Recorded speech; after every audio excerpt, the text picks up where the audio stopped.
आज 3 एप्रिल आहे. साहजिकच आहे, 3 एप्रिल म्हटल्यानंतर काल 2 एप्रिल होती. आणि तारखेपासून सुरुवात एवढ्यासाठी केली कारण आपल्याला सर्वांना आठवत असेल, आठवू नये याकरता काल बिल मांडलं गेलं हा भाग वेगळा. पण आपल्याला तरी नक्की आठवत असेल की साधारणतः एक महिना 15-20 दिवस आधी अमेरिकेच्या राष्ट्राध्यक्षांनी आपल्याला एक इशारा दिला होता की भारताने जे काही कर आहेत ते कमी करावे, नाहीतर आम्ही सुद्धा जशाच तसे कर लावू.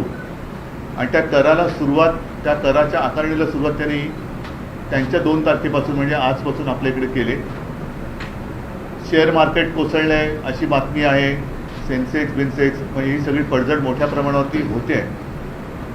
काल आपल्याला सर्वांना, निदान मला तरी अपेक्षा अशी होती की देशाच्या आर्थिक पाठकण्याचा हा विषय, कदाचित आर्थिक पाठकणा मोडेल की काय, आर्थिक संकट मोठं आपल्या देशावरती आदळेल की काय, अशी ही परिस्थिती असताना देशाच्या पंतप्रधानांनी, देशाच्या अर्थमंत्र्यांनी आणि देशाच्या परराष्ट्र मंत्र्यांनी बाकीचे सगळे विषय बाजूला ठेवून देशाला विश्वासात घ्यायला पाहिजे होतं.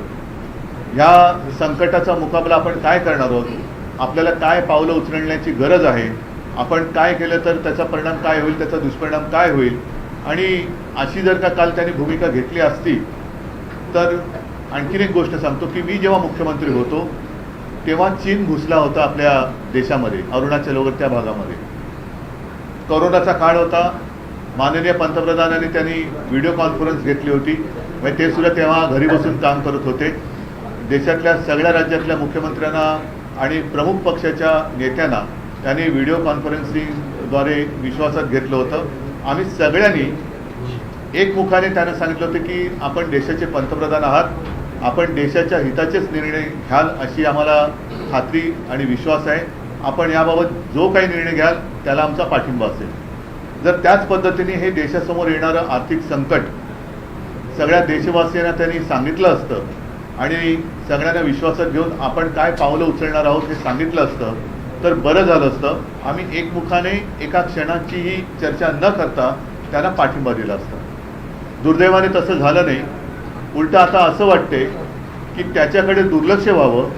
आपण काही त्यांच्याकडे काही करू शकत नाही, कारण पाकिस्तानला इशारा देऊ शकतो, चीनला देऊ शकत नाही, अमेरिका तर फार दूर राहिली.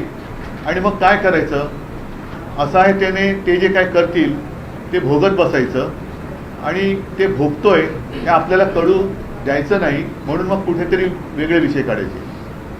आता हा एक खरा महत्त्वाचा मुद्दा. आज तरी मी अपेक्षा करतोय की आज तरी अधिवेशन सुरू आहे लोकसभेत आणि राज्यसभेत, सगळे विषय बाजूला ठेवून या आर्थिक संकटाबद्दल आपल्याला, आता पंतप्रधान मला वाटतं परदेशात गेले, परराष्ट्रमंत्री कुठे आहेत काही कल्पना नाही, अर्थमंत्र्यांनी तरी एक आवाहन केलं पाहिजे, बाकी गृहमंत्र्यांचा तर काय आनंदच आहे, पण त्यांनी देशाला शासकीय भाषेत अवगत केले पाहिजे. पण तशी अपेक्षा करणं यांच्याकडनं हे खूप, मला असं वाटतं, चुकीचं ठरेल.